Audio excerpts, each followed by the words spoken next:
See, I say I'm ready, but then it starts recording and I'm not ready. Um, Every time. every time. Yay! It's the first ever Dialogue Doctor Book Club. I'm so Woo! excited. I do want to let it be known that I let all listeners of this podcast and newsletter readers of this podcast uh, know that you can come on, and no one took me up on it. So I'm you're a here. loss. Laura's here because Laura's amazing. I'm But not knowing. yeah, she has to be here. She's my friend. She doesn't have a choice. The rest of you, I'm just kidding. I know it's intimidating to read a whole book, especially one that's as serious as the one that I picked. Laura's been teasing me all week, like, why did you pick this as the first book? I Yeah, stand by my decisions. it's an amazing book, but the intensity of it, especially juxtaposed to the title, really threw me off. Yeah, so we're reading Toni Morrison's Beloved for our first book club. We've been reading it for about a month and a half now, and it is not a romance novel.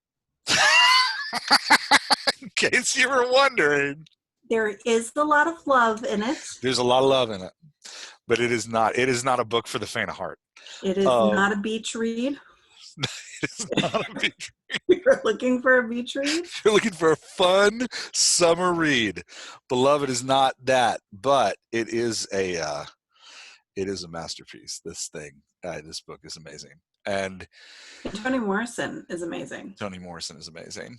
And the book is I think important for us to all read, which is why I picked it first. Yeah, because I wanted people to read it before we got too deep into the book club, and they were like, I don't actually read these things. I just show up with the wine to talk about the book I didn't read. So I was like, well, the first one, everybody at least tries to read the book. So we're going to try to read a book that has some things to say. But yeah. So I don't Anyway. think reading and wine should be mutually exclusive. No, I don't either. I agree. All right. So Lori, you're going to tell us a little bit about Toni Morrison. I can talk about Toni Morrison. Yeah, tell us about Toni. She was the second child of 4, born in Ohio. Both of her parents lived in the South and moved to Ohio, where they met. She got her bachelor's from Howard University in DC. Nice. And then got her master's degree at Cornell. She wrote several books. Her third book, Song of Solomon, was nominated for the Book of the Month Club, and that was notable because it was the first novel by a Black writer since Native Son in 1940. Native Son was Richard Wright. And then sort of in the middle of her career, she wrote Beloved. And Beloved is part of a trilogy. There are 2 that come after it. And the third book in the trilogy, Paradise, is about citizens in an all-Black town. It came out in 97. And then in 98, Toni Morrison was on the cover of Time magazine, making her the second female writer of fiction and the second Black writer of fiction to be on the cover of Time magazine. So that's pretty exciting. She also won the Nobel Prize in Literature, first Black woman of any nationality to win the Nobel Prize in Literature. And of course, she's also won a Pulitzer, the National Humanities Medal, and then Obama awarded her the Presidential Medal of Freedom. Yeah. So, I mean, she's amazing. Yeah, and Beloved was in 1987. Was when she wrote Beloved.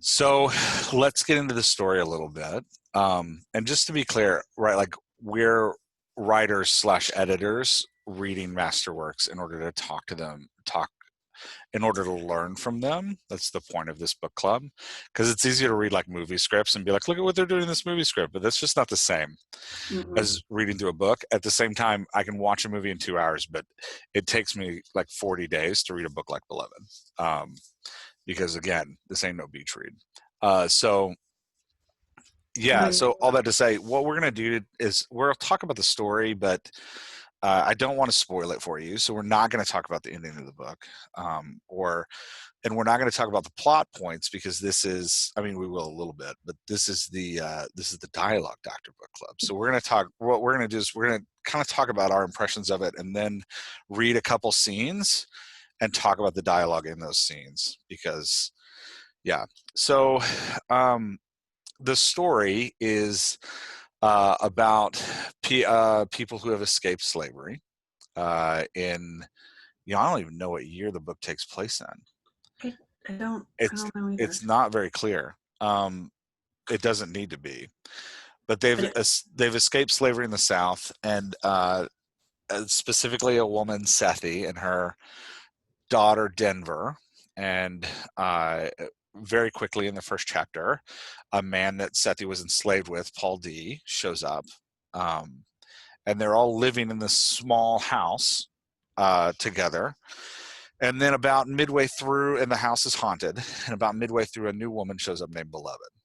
And the story is about, it is a mystery and a ghost story about this woman, Beloved, and this haunted house and what exactly is happening with this family. The theme that Morrison weaves in is this: people who have experienced the trauma of slavery being haunted by it for the rest of their lives, and their constant attempts to escape it, but they're also at the same time being defined by it because of the trauma that they had. So it's she does this thing in the book that is pretty incredible, where she weaves past and present together. So, and a lot of it's done, this was my favorite thing about what she does as a writer in the book. A lot of this weaving past and present together is done through dialogue. So she'll have Sethi tell the story of her escape rather than just like writing chapters about Sethi's escape. She has Sethi tell the story, and she actually puts it in Sethi's voice. Or there's one scene in particular in the book where Sethi and Denver and Beloved are going out to this clearing in the forest for Sethi to clear her head. And Sethi's grandmother, or I guess Sethi's mother, Denver's grandmother, but not biological mother. Mother-in-law. Mother-in-law, yeah. And I was thinking more like mother figure. Yeah, it's her husband's mother. Yeah, you're right. It is her husband's mother. Yeah. So Sethi's mother-in-law, Baby Suggs, used to preach out in this clearing. And as Sethi is walking out of the clearing, we have all these flashbacks between past and present, and the mother-in-law's voice and Sethi reflecting, and it's just the weaving of past and present to show how these characters are haunted by this extreme trauma that they experienced, and how they're trying to escape that trauma all in their own ways, but also trapped by it and unable to flee it, and how they're trying to create new futures for themselves and at the same time protect themselves from re-experiencing it is it's haunting.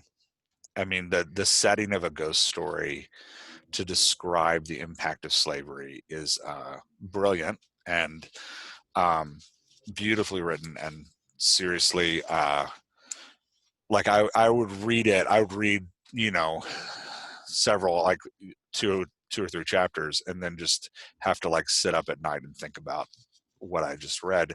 And not because of the trauma of it, right? Like a lot of times when we think of like slave narratives, we think of like the like brutality of the actions, and there is some of that in here. There is the brutality of slavery in the book, but it's what really haunted me about it was the psychological trauma that the people are trying to process in their relationships with each other. That's what got me about it. Yeah. The scene that really like hit me from the psychological impact is the scene where Sethi was walking by to to the kitchen, and the school teacher was teaching the young boys, and as she was walking by, heard her name and she stopped, and the teacher was pointing at the picture that the kid was drawing, and talked about how the child needed to line up Sethi's features with her animal features, Yeah. and just this idea that there was, and in a lot of ways still is, this concept that people are less than because of something that makes them different. Those were the kinds of moments in the story where it was just, it was like a half a page scene, but those are the moments that I had that same Yeah. like haunting that you had. Yeah, and I think part of what Morrison does so well as a writer is she writes these characters that you empathize with and love and want to see succeed, right? Like through the whole book, Paul D's talking about how he needs to run, he needs to keep moving, and he doesn't really understand why, and he doesn't really know why, but he just gets antsy and he can't stay in one place. And about midway through the book, he goes to sleep in the barn because he just can't be in a single place anymore. And underlying it is this, trauma of fear of being caught. And so like, it's just always there for him. And as you're reading the book, you so want him to be able to settle and to be able to just be where he is. And it's Morrison does this just amazing job of creating this character that we so deeply empathize with that you start to feel his pain as his story unfolds. And you start to feel his love for Sethi and for Denver, and like wanting to be this family unit together. But they all have this thing that like hangs over them. So yeah, anyway, it's a brilliant characters, brilliant writing. I also think it's important to note that while it is a work of fiction, it's inspired by a true story of an enslaved African American woman whose name was Margaret Gardner. Yeah. So there's that is extremely important to note. Thank you. Yeah. Yeah, it's weird. So this is the first time we've talked about a book like this on the podcast, and I find myself, as we're talking about it, I find myself getting a little bit lost in thought because it is such a deep work. Like we read a lot of movie scripts, and they're fun and entertaining and good. I don't ever get lost in a movie script like I get lost in a master work. I'll just keep saying the phrase masterwork. How many times can I say the phrase masterwork? I don't get lost in that kind of telling like I get lost in this kind of telling. Just the brilliance of it is overwhelming. So that was past, present, and future was the thing that I was really struck by, how Morrison weaves all of that together. Laura, what was something you loved about it? So Morrison does exquisitely what all of my favorite authors do, and that's tell the story from different perspectives every time the chapters change. Now, there are technically only 3 chapters in the book. Yeah. But there are different sections. Which really threw me, because I was like, wait, which chapter am I on? Like every time I put the book down and pick it back up, which chapter am I on? I'm still on 1 because chapter 1 is like the first half of the book. 100 pages in chapter the book 1. is in 3 parts. But yeah, anyway. So, but every scene is told from a different perspective. And some writers create a narrator's voice, and one voice tells the whole story. And while most writers don't consider that narration, they just call it telling the story, as a reader and an editor, that's a voice in and of itself. Yeah. And when there's one kind of outside perspective watching the movie, it's very different than taking that first person perspective. And when someone does it well, it's masterful. Yeah. When someone does it poorly, it's very jarring. Yeah. And Morrison is masterful at it. From the very first page, she picks up in Sethi's voice, and you read the whole first section of chapter 1 in her voice. And then you meet Paul D, and all of a sudden the story is being told from Paul D's voice. And then it picks up in Denver's voice. And later, when Beloved comes into the story begins to be told from her perspective. And there are other characters who come in and pick up different pieces of the story. And what I love about it is, in real life, nothing happens in a vacuum, right? There is no narrator that follows us around, though some of us believe they should have a narrator. Just walking around. Walking around behind us. I'm pretty sure my teenagers think that there's a narrator walking around behind them at all times. I mean, I feel like that's a very teenage-esque thing to feel. do. Yeah. But it allows us as readers to get to know our characters faster. And if we think all the way back to the first podcast you let me be on, we talked about why dialogue is important. And my immediate reaction was because it lets us get to know the characters. Yeah. Right? So full circle there. But like right from the beginning, we don't have to question who the characters are, because they're telling us the story from their perspective. Yeah. And it's just masterfully done. Yeah. So I'm going to read a sample. Are you okay if I move on to read a sample? Yeah. Sorry, I didn't ask. I was just. Yeah, you're in charge. I'm just here. So terrifying. Because I'm the only one. So, and now I totally forget about it. I'm lost in the words again. So we're going to start on page 17. So if you have this copy of the book, there's so many copies of the book, there's no way all the page numbers will line up, but we're going to start on page 17. And part of the reason we wanted to read this section is because the voices are so unique that Morrison can do this thing where she doesn't have to say who's talking for you to know who's talking. And I mean, that's when you're nailing characterization and you're really nailing your character's voice, when you can just, everybody can talk and you're not confused. So this is when Paul D is first shown up at the house, and Sethi and Paul D have been reminiscing without detail, which is also brilliant. They've been reminiscing without giving too many details. And Denver, Sethi's daughter, is becoming jealous that there's this new person in the house, and it's not just Denver, Sethi, and the ghost, which Denver is a big proponent of the ghost being her buddy. So she's frustrated that Paul D's around. So I'll pick up with Paul D talking. It says, "Don't go." Actually, I'll move back one. No, I won't. I'll pick up there. So Sethi is offered to cook for Paul D. Is where we are. Don't go to any trouble on my account, Paul D said. Bread ain't no trouble. The rest I brought back from where I work. Least I can do. Cooking from dawn to noon is bring dinner home. You got any objections to Pike?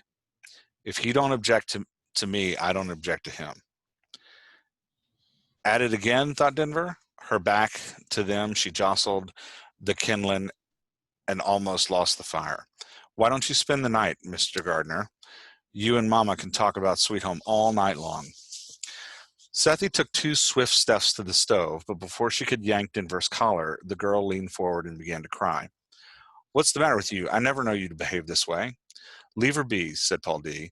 I'm a stranger to her. That's just it. She got no cause to act up with a stranger. Oh, baby, what is it? Did something happen? But Denver was shaking now and sobbing, so she could not speak. The tears she had not shed for 9 years, wetting her far too womanly breasts. I can't tell no more. I can't no more. I can't no more. Can't what? What can't you? I can't live here. I don't know where to go or what to do, but I can't live here. Nobody speaks to us. Nobody comes by. Boys don't like me. Girls don't either. Honey. What's she talking about? Nobody speaks to you, asked Paul D. It's the house. People don't. It's not. It's not the house. It's us, and it's you. Denver. Leave off, Sethi. It's hard for a young girl living in a haunted house. That can't be easy. It's easier than some other things. Think, Sethi. I'm a grown man with nothing new left to see or do, and I'm telling you, it ain't easy. Maybe you all ought to move. Who owns this house? Over Denver's shoulders, Sethi shot Paul D a look of snow. What do you care? They won't let you leave. They won't let you leave? No. Sethi, no moving, no leaving. It's all right the way it is. You going to tell me it's all right with this child half out of her mind? Something in the house braced, and in the listening quiet that followed, Sethi spoke. I got a tree on my back, and a haint in my house, and nothing in between but the daughter and I am holding in my arms. No more running from nothing. I will never run another thing on this earth. I took one journey and I paid for the ticket. But let me tell you something, Paul D. Gardner. It costs too much. Do you hear me? It costs too much. Now sit down and eat with us or leave us be. All right. Man, such a great scene. So going into it, talking about characterization, right? Like we can already hear the three voices. Paul D's very soothing, very calming, very like relaxed and laid back, right? Like if we were going to do to his voice what we do to other voices where we just like isolate his, like leave her be, I'm a stranger to her. Sorry, there I picked a section where he doesn't speak a lot. What's she talking about? Nobody speaks to you, right? Like he's concerned. He's very he's not confrontational in this scene in his typical voice, whereas Sethi's very commanding, very direct, right? She speaks with a lot of short sentences. In the present, in the past, she's more scared and childlike, but when she's in the present, like in this scene, she's very much kind of in charge of the house. And then Denver has this very like childlike voice at times, even though she is in her teens, she has this very immature voice, which, you know, so just the three of them talking together in these scenes where they're just bouncing back and forth like that. I love how all three of their voices really stand out. I think it's fantastic. They each have their own emotional cadence. Yeah. So Good Denver phrase. has this fear, this loneliness, this desire to just connect that is in all of her dialogue, in all of the way that she portrays it. You can just feel it coming off of her. There's a desperation about her, whereas Sethi's like resigned herself and steeled herself against what the world has for her, and her words as well as her actions show that. And like you said, Paul D is, he's almost like the peacemaker. Yeah, and it's their the way she's using their voice to express their response to anxiety and frustration, right? Like Denver always breaks into some kind of childish fit. Like here where she's yelling that she can't live in the house anymore, right? Like whereas we know from earlier in the chapter that the last thing Denver wants is to leave, right? Like so she's having this like kind of teenage or, you know, childlike fit in order to manipulate the room. And then whereas when frustration and anger happens, Paul D kind of slows down and like wants to talk about things and tries to ease everybody's nerves. And then Sethi gets angry multiple times. She gets angry in the book where there's anger and frustration that happens. Like Sethi kind of puts her foot down and is this kind of commanding, decisive, like, you know, just making these decisions with her voice, right? Like that last speech she gave where she's just like, this is the end of it. This is how it's going to be. And then just contrasting that right away with the nonverbal, like where I set off, where she's like, now sit down and eat with us or leave be. The next sentence is, Paul D fished in his vest for a little pouch of tobacco, right? Like, so you can like physically feel his voice in the verbals and nonverbals, like slowing everything down, like just, you know, yeah, but I love There's that. a great moment a couple of pages before this scene where Denver walks in, and just for a little bit of backstory, Paul D and Sethi knew each other from 20 years ago Yeah. when Sethi was still basically a child herself, a new bride, a new mother. So this relationship from them is not two middle-aged people seeing each other for the first time with the formalities of that. They both reverted back into the safety of the relationship they had within this house of slavery, and how their connection with each other was what really saved them in that time and in that place. And Denver walks in and she sees it, and she sees her mother for the very first time acting childish and carefree.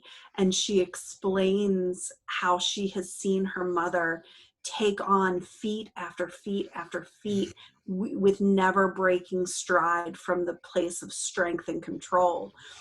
So that kind of explains the backstory of why Sethi is so quick to anger, because she's had to deal with all of this stuff. And yet her child that she fought so hard to give her this freedom is able to use that and create, like, has the freedom to have a temper tantrum.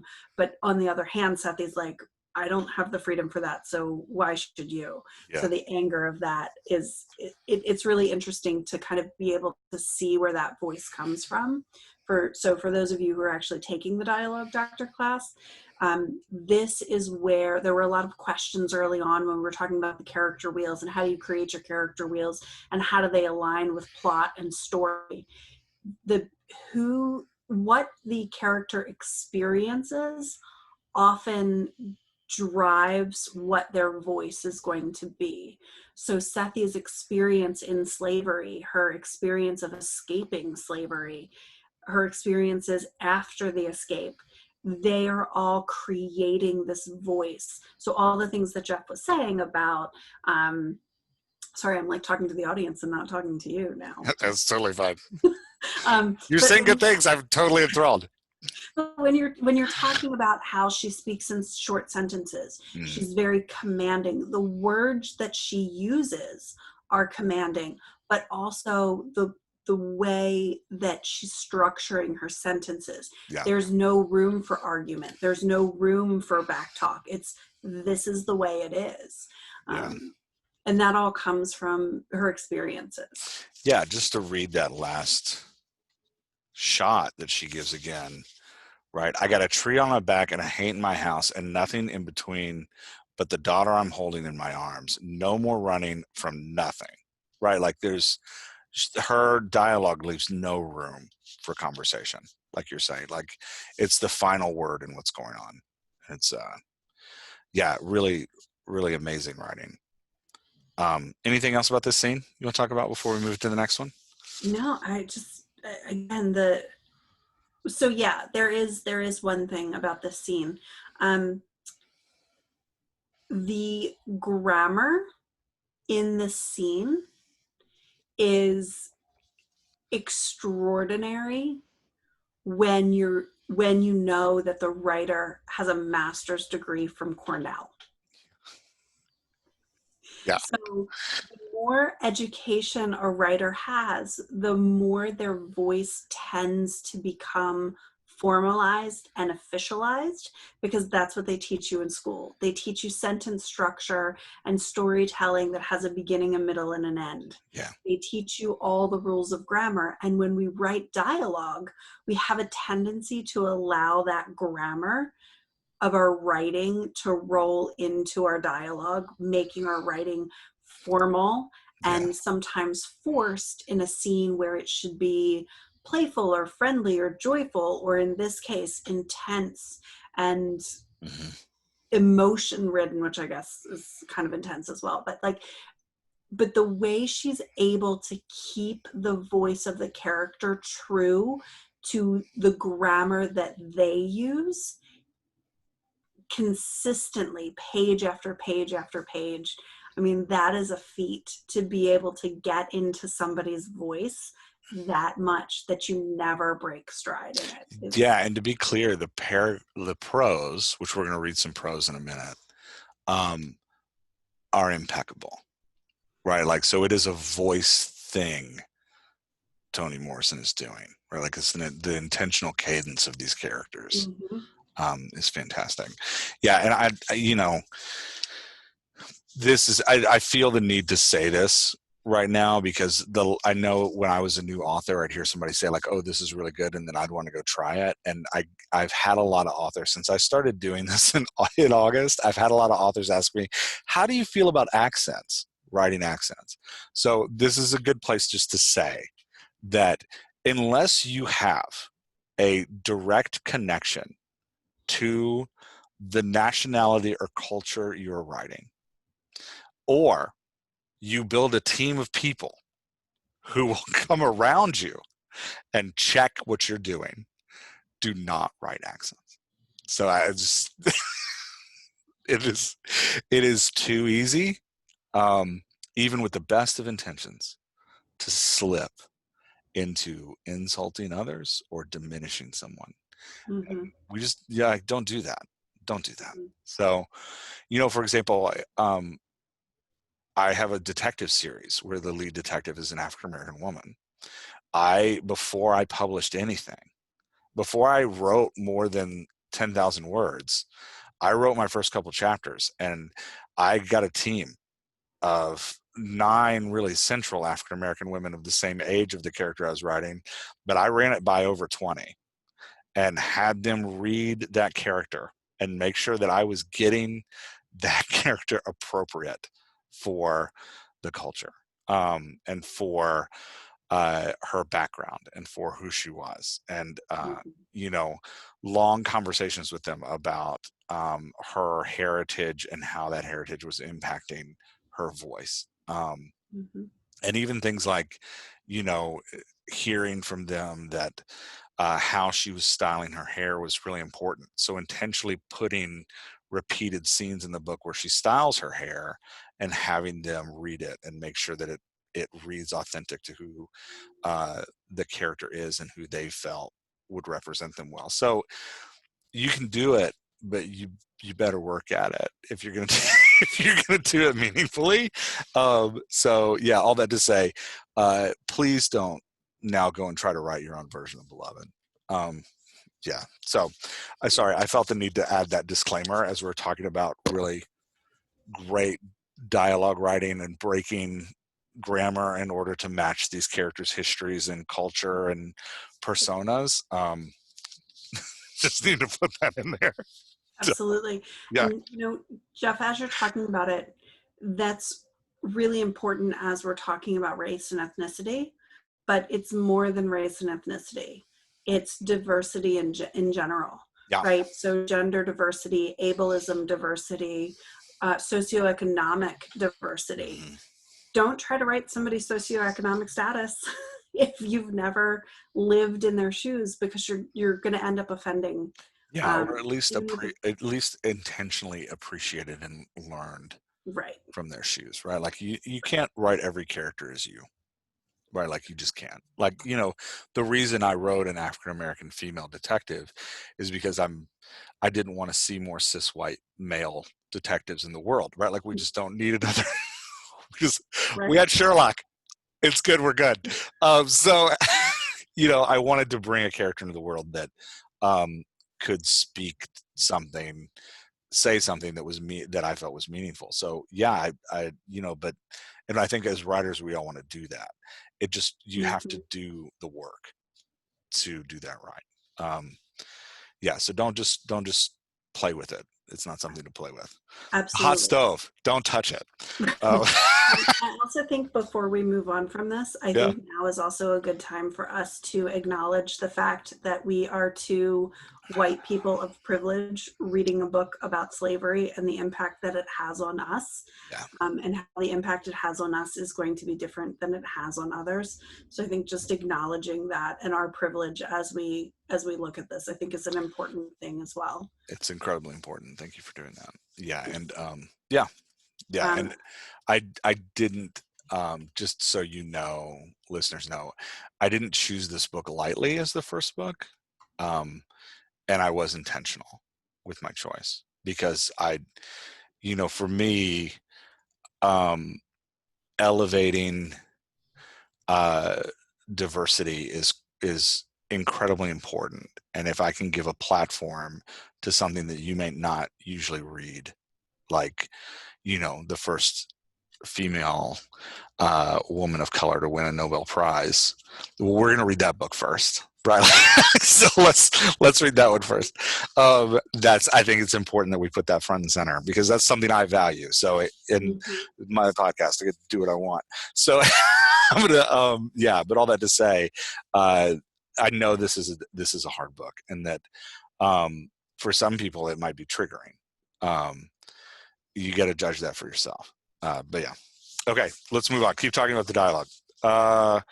Okay, so I want to read this scene because we get asked all the time, and Laura, you're the one that actually pointed this scene out. So I was about to take credit for it, but it's not something I can take credit for. We get asked all the time about action scenes, and look, we've had authors tell us. I had one tell me a couple days ago when I was editing one of his pieces. I can't have any dialogue here because it's an action scene. And I always say, like, no, you have to have the dialogue because you can't, once you lose the dialogue, your reader loses an avenue of connection with how your character is feeling. So you have to have the dialogue in. So first big action scene, the ghost is going to act up. I'm just going to read 3 paragraphs. And Paul D confronts the ghost. And so I just want you to pay attention to how that happens as we read through it. Page 21, if you have this version of the book. Page 29, if you have this version. All right. The stove didn't shudder as it adjusted to the heat. Denver wasn't stirring in the next room. The pulse of red light hadn't come back, and Paul D had not trembled since 1856. And then 83 days in a row. Locked up and chained down, his hands shook so bad he couldn't smoke or even scratch properly. Now he was trembling again, but in the legs this time. It shook him while he realized that his legs were not shaking because of worry, but because of the floorboards because the floorboards were and the grinding. Shoving floor was only part of it. The house itself was pitching. Sethi slid to the floor and struggled to get back into her dress. While down on all fours, as though she were holding her house down to the ground, Denver burst from the keeping room, terror in her eyes, a vague smile on her lips. God damn it, hush up, Paul D was shouting, falling, reaching for her anchor. Leave the place alone. Get the hell out. A table rushed toward him, and he grabbed its leg. Somehow he managed to stand at an angle, and holding the table by 2 legs, he bashed it about, wrecking everything, screaming back at the screaming house. You want to fight? Come on, goddammit. She got enough without you. She got enough. The quaking slowed and to an occasional lurch, but Paul D did not stop whipping the table around until everything was rock quiet. Sweating and breathing hard, he leaned against the wall in the space the sideboard left. Sethi was still crouched next to the stove, clutching her salvaged shoes to her chest. The 3 of them, Sethi, Denver, and Paul D, breathed the same beat, like one tired person. Another breathing was just as tired. So I just wanted to point out that, like, the intensity of the piece, they're sitting in this room, and this ghost is rocking the house in this crazy way. And then we get to this scene where Paul D is going to wrestle a table. And I think as authors, our natural inclination is to write that piece. The table rushed toward him and he grabbed its legs. Somehow he managed to stand at an angle, and holding the table by 2 legs, he bashed it about, wrecking everything. Right? Like, I think that's where most of us would have stopped. But Morrison has included these moments of dialogue of him shouting, God damn it, hush up. Leave the place alone. Get the hell out. You want to fight? Come on, God damn it. She's got enough without you. She's got enough. Right? Like, she's putting these exclamations from Paul D in there, and it's through those exclamations that the action scene gains a ton more intensity, and B, we actually connect to Paul D in the fight. Right? If I had just read the piece about the table legs, about the table rushing toward him and him grabbing it, it's a cool visual, but we're not connecting to it emotionally until he starts to yell.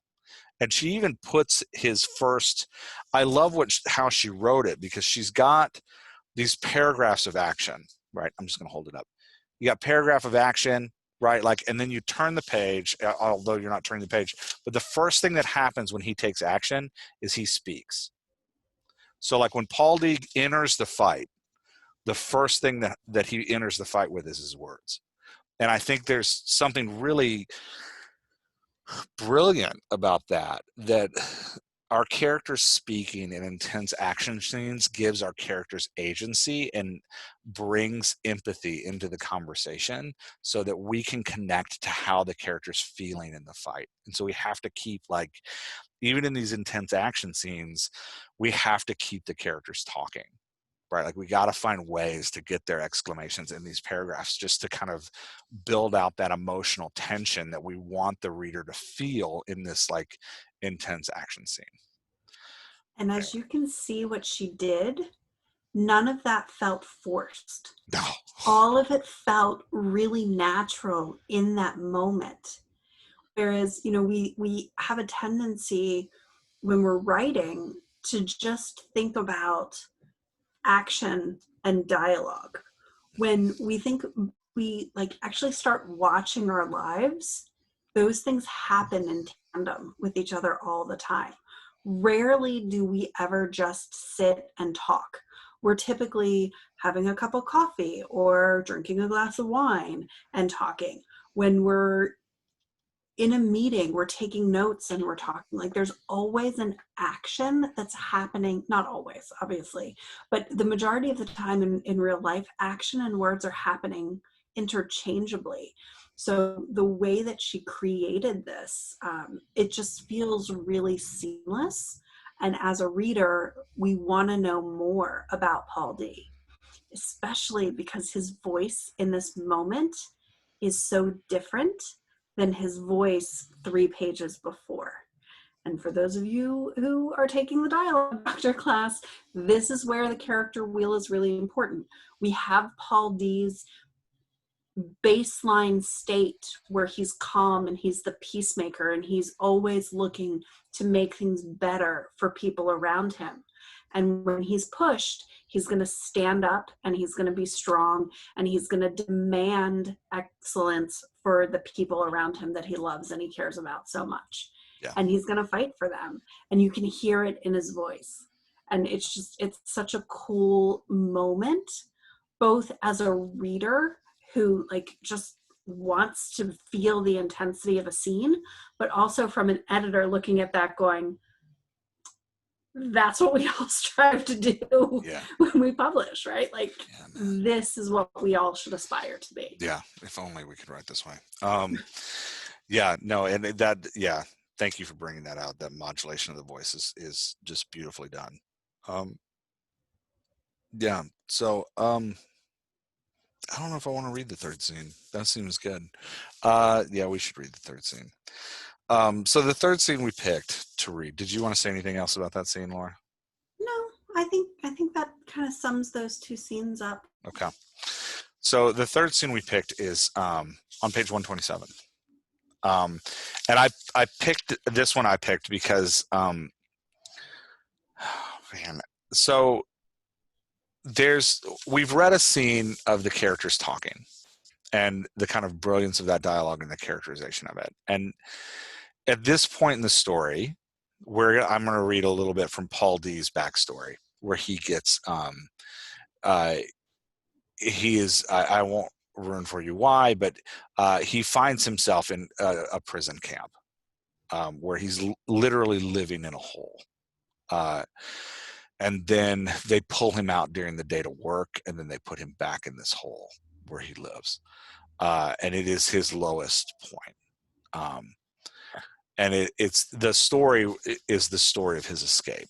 But this piece of the book. And it's so all that to say, looking at the dialogue, the reason I want to read this piece is because we read how Morrison it causes us to empathize with these characters and just get lost in who they are when they're talking to each other. And then we've talked about how she uses dialogue in these intense moments to like bring us into the scene. In this scene, she takes the dialogue away. And the absence of dialogue as a commentary on how these people are being treated as non-persons is, again, no one in this chapter says, look, we're going to stop speaking because, and they don't stop speaking, they continue speaking, but we're going to stop giving verbal utterances because we're being treated in this horrifically inhumane way.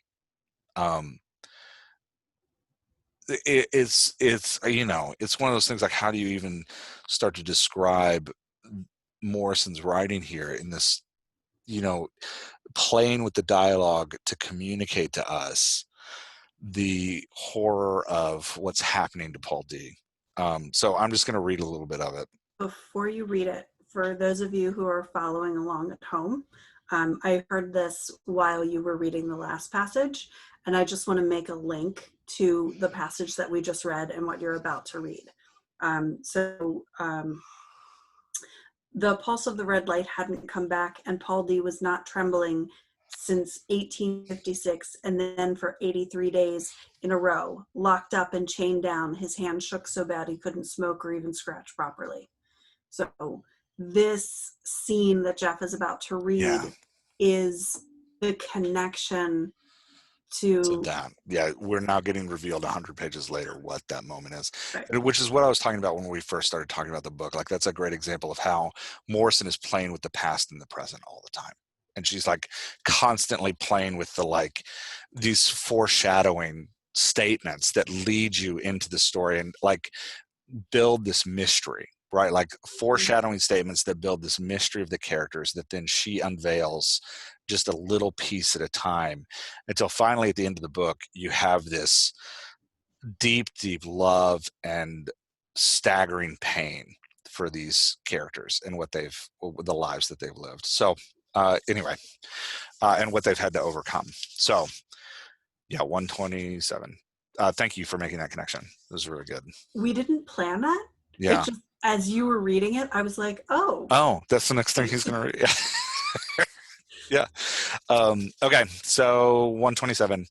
Occasionally, a kneeling man chose a gunshot in his head as the price, maybe, of taking a bit of foreskin with him to Jesus. But Paul D did not know that then.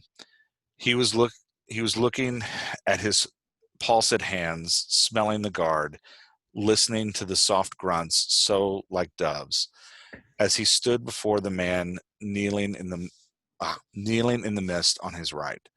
Convinced he was next, Paul D retched, vomiting up nothing at all.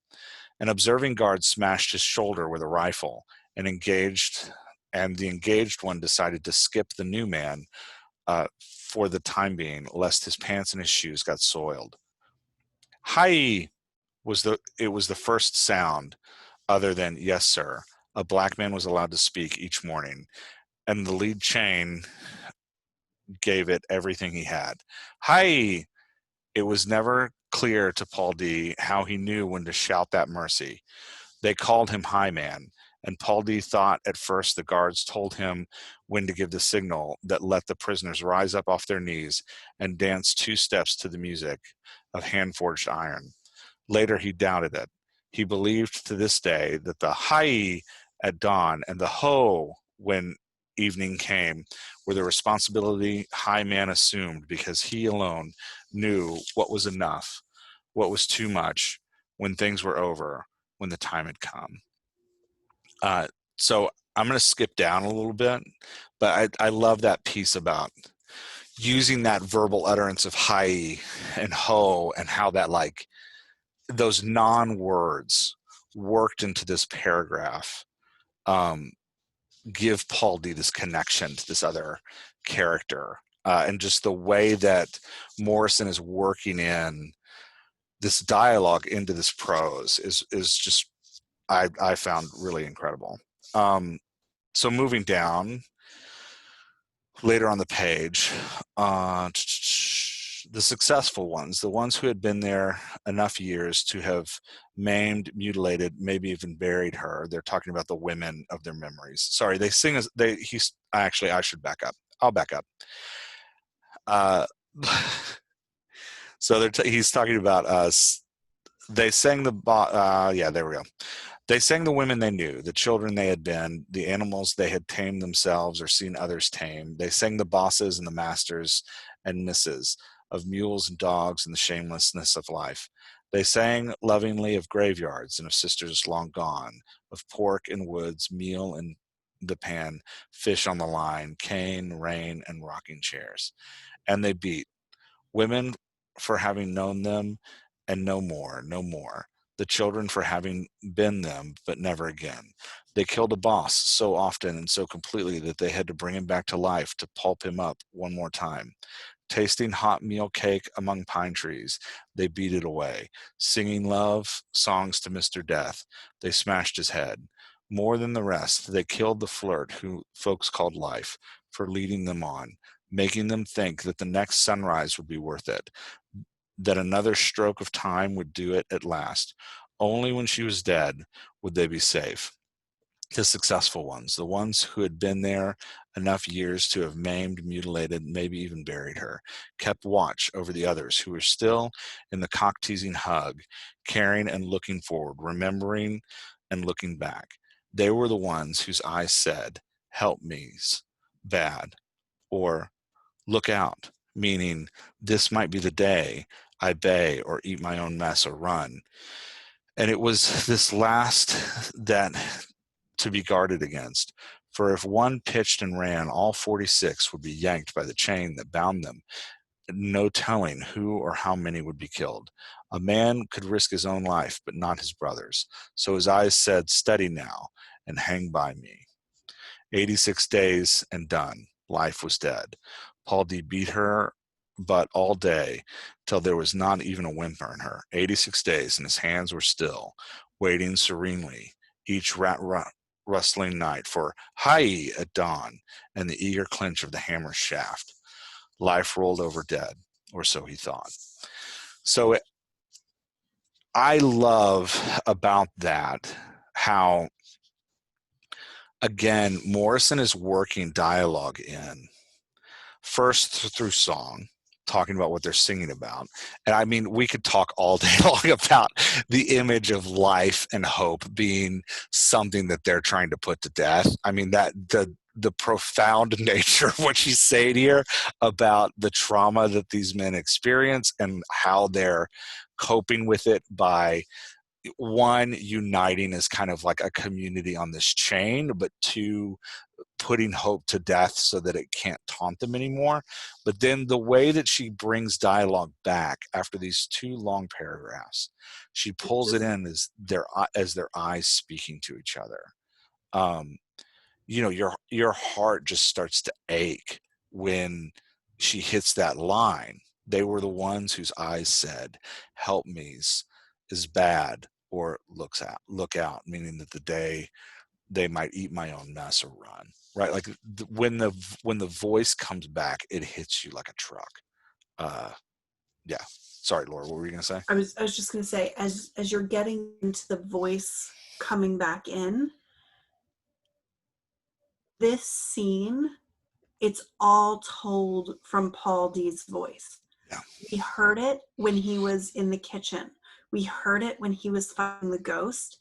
This is Paul sitting over coffee with us, sharing his story. Yeah. It's all in his voice. And when he's talking about what the other men said to him with his eyes, he's quoting other people. Mm-hmm. Yeah. It's his It's his voice voice. giving voice to them. It's crazy good. And it is amazing how she's able to not only capture the spirit of these men who are being treated worse than the animals. Yeah.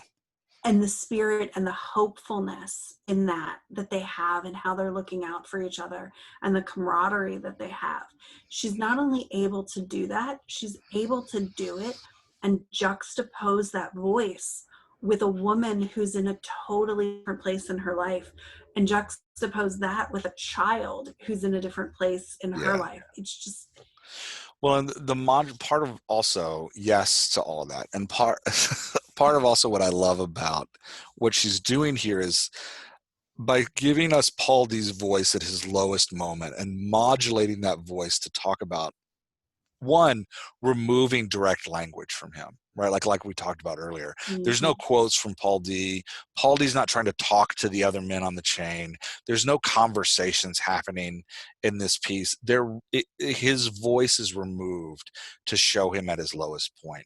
And by modulating his voice in that way, we come to have a deep appreciation for his voice in its present state, for who he is at the table, right? Like when you read this section of Paul D's voice modulated to its worst piece so that it's actually gone and he's just he's speaking only with his eyes, right? When we get to this place, when we come back to the present and see Paul D again as who he is, we have this deep and deep appreciation and compassion and empathy for who he is and what he's had to overcome to become that person. And then later when he starts talking about the need to run, we get it and we feel it, right? And all of Morrison does all of that through using this tool of his voice as this way to connect us with him in this deep, personal, intimate setting. It's just, the story is great, but Morrison is brilliant, and the writing is brilliant.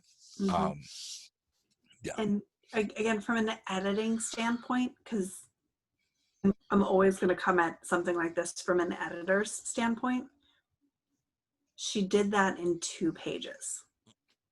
Right, like four freaking paragraphs. Floored us.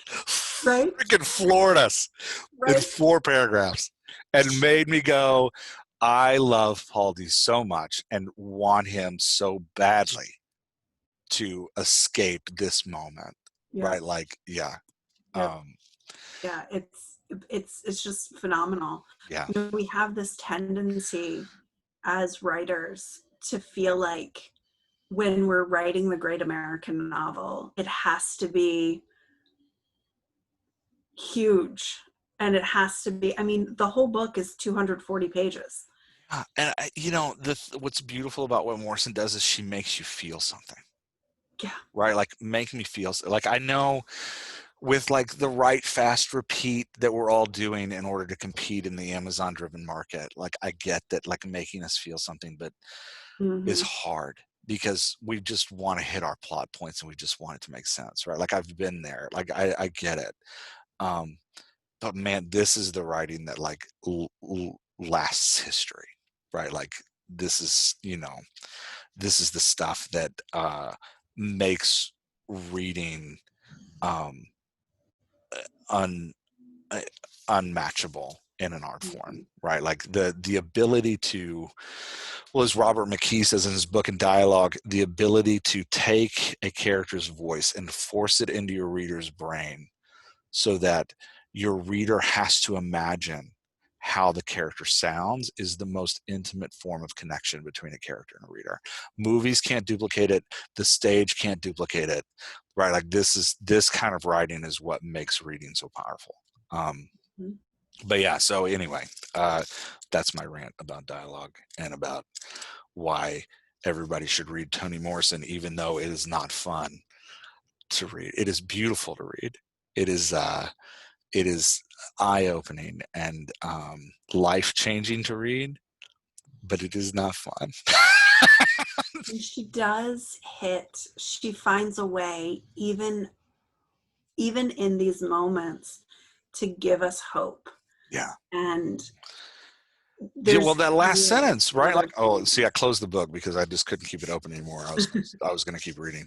But the last sentence, right? Like, at the 86 days, and his hands were still, waiting serenely each rustling night for high at dawn, and the eager clinch on the hammer shaft. Life rolled over dead, or so he thought. Right, like even there at his lowest moment, or so he thought. Right, like because Morrison's keeping you like in, like you can't leave because it's not over. Right, like Paul D's going to, and just the plotting of that, like, you know, giving us this scene halfway through the book as opposed to the beginning, like telling the story in order. If you told the story in order, I may not get past that scene, but I need to understand how Paul D becomes the peacemaker at the table who fights the baby ghost in the first chapter, right? Like I gotta get back to that Paul D somehow. But yeah, anyway. Yeah, it's masterful. It reminds me, this form of storytelling reminds me of like a photo mosaic, and how you just see all these individual pictures, and then at the end, like you step back and you see the full picture of what's happening and how we got where we are. And it's as a reader, I find it very frustrating when I don't know the whole story, because we were actually joking about earlier today, I am a destination kind of reader. I don't care about the journey. If your book is slow, I'm going to skip pages to get to the action. It's so funny. That's always how I know what to cut, because when I get to a place as an editor, I haven't read 4 pages. It's so true. You've left notes in my books that are like, didn't read this, cut it. Oh, yeah. I do. You have to really want an editor like me. Yeah, I had a particular passage I was very, very proud of, in which 2 characters joked about which one was Batman and which one was Robin. And I remember you circling it in red ink on a page and saying green. You always say green. red. Yeah, it's always green. It's red in my mind. Green ink on a page and saying stopped at first sentence, cut all. It's like, oh. Yeah. But if it makes you feel better, I edit other people's work in my head. They just don't like my feedback. Whatever. But I do. I skip. Yeah. I didn't I think skip anything. Yeah, you need a lawyer. You need a lawyer in your life, to tell you the truth. About your work. So yeah. All right. So back to Toni Morrison. Anything else we want to say about Beloved? And Toni Morrison's amazing, fantastic writing. Definitely read it. It's worth it. And I gotta say, I read it, and so on an emotional level, one of the reasons I love this book is I read it in high school, and I didn't get it. I did not get it in high school. I was reading to get it read. I was like pushing through it just because my teacher assigned it, and I was like, "Oh, this is a weird ghost story." This is one that, like, I don't think I really began to. I don't think I was capable of appreciating this book until I was older and had a better understanding of the world around me. And as Mary Poppins could say, could see past the end of my own nose, right? Like that's when this book really hit me. So yeah, I love it. I'm the opposite kind of reader of you, Laura. I read that Paul D scene probably 5 times. I just kept rereading it over and over again because it's so powerful. Like I like to dwell in great moments. I just like, and I don't care if I don't finish a book. In fact, if I really love a book, it's very difficult for me to finish it. I just won't read it. I just won't read the last chapter. I'll just live in like the ether of like, this book is everlasting. So, yeah. No, I will go back like through the storyline in my head when I get to the end. Yeah. Especially in a book like this, where all the pieces are coming together. Yeah. And they're not laid out for me. I need to go back and I need to be like, okay, this is matching up with it. Kind of like we did today with the early scene leading and linking to. I think it's, I don't know, but for me, it's all about the big picture. Like I want to see the whole story all at once. Yeah. Give it to me. So I I really appreciate you picking this book. While I was very overwhelmed by many a scene. Yeah, because And to be honest, the best voice in the book is Sethi, but her scenes are too difficult to read. yeah, So I couldn't put them on the podcast because they're yeah, too. I'd actually probably cry while I read some of them because you yeah, just can't. Yeah, I'm tearing up now. yeah. Yeah, they're just so. We leaned on Paul D today because the heroine of the story, Sethi, is so well written, and her story's so painful. You just can't get into it. Yeah. Anyway, Yeah. sorry, didn't mean. Fair warning though, if you read it, there are a lot of triggering scenes for a lot of different reasons. But Yeah, don't let that hold you back, come because prepared. you can skip ahead a few Yep. pages and still understand the story and get the voices and just live what they lived with Yeah, them. it's so worth it. Worth it I think for me, worth it to understand the world around me and more about who I am as well. Mm-hmm. So yeah, and who the world and ourselves. Okay, next book. If you want to do the book club with us, we're going to keep it going. My goal is 6 books a year. So next book, we're going to go a completely different direction. 100%. 100% different direction. And the next book I'm picking because this book there's 2 books. Sorry, why all this buildup? There's 2 books because I'm still thinking about Toni Morrison's Beloved. That's why, because I'm still thinking about Paul D. So there's 2 books that have always haunted me for dialogue. Infinite Jest by David Foster Wallace. Amazing dialogue. The book confounds me. So maybe someday, not this time.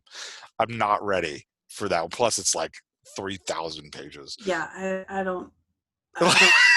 Laura's gonna tap out I'm, if I say Infinite Jest. I'm doing the book club by myself. I'm here for you, but I remember when you were reading Infinite Jest.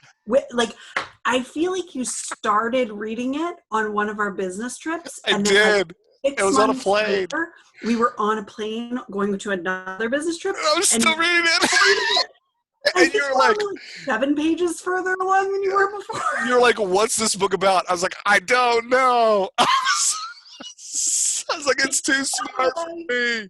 Not rave reviews. He has to read a book with you. Yeah. So I'll put a different cover on the book and like give it to you and be like, we're gonna read this one. And then like you'll open it up and you'll have to read it and never know it's just. I mean, I do always just do what you tell me to do. So if you tell me to read Infinite Jest, I will read Infinite Jest. Yeah, as someone who loves a streamlined plot, you're gonna you might unfriend me. It might flush like 70 years of friendship down the toilet. So yeah, we're not reading Infinite Jest. We're gonna read the other book that has haunted me through my reading career, which is for being this masterwork of dialogue, which is The Sun Also Rises by Ernest Hemingway. Very different book, about expats post Spanish American Civil War, living in Paris, drinking a lot. But widely considered one of the greatest dialogue-driven books ever written. So we're going to tackle that one next. Very different tone than I will not be tearing up as I read The Sun Also Rises. Okay. So, like I did with Toni Morrison's Beloved, I will not be as emotionally attached. So, anyway, that's the next one. If you want to read along with us, we're starting it tonight. I'm starting it tonight, and we're gonna podcast on it probably the second week of January. So, again, I want this to be a community book club. So Laura and I talk all the time. We will literally just continue to talk. So okay, let's talk. Let's help them understand what's expected if they come on this podcast. Ooh, okay. You and I today, we knew nobody else was going to be here, so we totally nerded out, right? Oh, yeah. Like we clearly planned the passages that we were going to talk about, though we didn't realize the link between them until you were actually reading them out loud. And I was like, hey. Well, I mean, you know. We totally talked about how this links to what we're doing in the class and how it's like this pulls out this element. That doesn't have to be the way. Like if there are other people here who aren't dialogue nerds like we are and editing nerds like we are, we'll talk about the book like in the way other people talk about the book. So don't be afraid or intimidated that we can't have conversations like normal people without going, so like the other day when we were talking about dialogue and we said this is a good example of it, right? Like we can do other stuff. Yeah, we can be normal. So if you want to read along with us, if you don't want to come on the podcast and you just want to like send us like passages to talk about and be like, hey, I read this and I want you to talk about that, I'm open to that as well. Yeah. I might think less of you for not coming on your own, but I'm just kidding. I won't think less of anybody. But yeah, so Sun Also Rises by Ernest Hemingway. You can grab it literally at any bookstore or library ever because it's like one of the most read books of all time. So go grab your copy and we'll read it. We'll talk about it in January. Now you've read all these books before. I have. I'm cheating. See, I haven't read any. It's my podcast. I get to cheat. I know. I'm picking the third one. Can I tell you the truth though? Of course. Okay, can I just confess something? I've never finished A Sun Also Rises. I mean, I've started it like 7 times and I've never finished it because I do emotionally connect to it, but not in the way that I connect to a book like Beloved, where I'll just like read passages over and over and over again. I've never finished the song. I get distracted. I start reading it and then I get distracted by something else and I put it down. But that's part of the reason I'm doing the book club, so I can force myself to finish books I haven't finished. Is that the reason I'm doing the book club? I don't know, because that's actually not a reason I'm doing the book club at all. But we refuse to give away the ending of the book. So like I haven't. Beloved's a mystery. I can't give away the ending of Beloved. I mean, to be fair, and since you just made this big confession, I haven't finished Beloved yet. Yeah, you got to finish it. I still have a couple of chapters. Oh wait, they're not actually chapters. I have a couple of sections. You have a couple sections. Yeah, I haven't read the other 2 books in the trilogy. That may be book number 3. And so I think we should probably identify that, and I don't know this for sure, but based off of what I read, I don't think it's a traditional trilogy in that the same characters No, it's a thematic trilogy. Yes. Yeah. So I just, for those of you who are purists with things, probably good for us to acknowledge that. Of course, if you're a purist and you're going to challenge Toni Morrison, go at it. Good luck with you. Yeah, but I don't think they're going to challenge Toni Morrison. I think they're going to challenge us. Oh, they're going to come for us? Well, they've probably already won. I'm an easy fight. I'll just roll over. Okay, you're right. I'm sorry, I got it wrong. Which is hilarious because I'll just dig in my heels and be like, but. No, I'll totally just roll over. Like if you write me a letter, you're like, you got Beloved all wrong. I'll be like, I got Beloved all wrong. So, yeah. Well, and if we did get Beloved all wrong, please tell us. Yeah. You know what's funny? If you're watching this on YouTube, I keep looking over there, and I'm realizing the reason I'm looking over there is because The Sun Also Rises is on my shelf right there. And is that like, what you were looking at? I almost asked you, but I didn't want to buy it. The book is right there. It's like haunting me. It's like, right? I'm like, what is happening over there? Yeah, anyway. Nothing's. I'm in a room by myself. I mean, how often does that ever happen? Why does anybody listen to us? All right, so anyway. Because we're awesome. So neurotic. Also, why does anybody listen to us? But read this book. Read the book. You bring the awesome level up pretty high.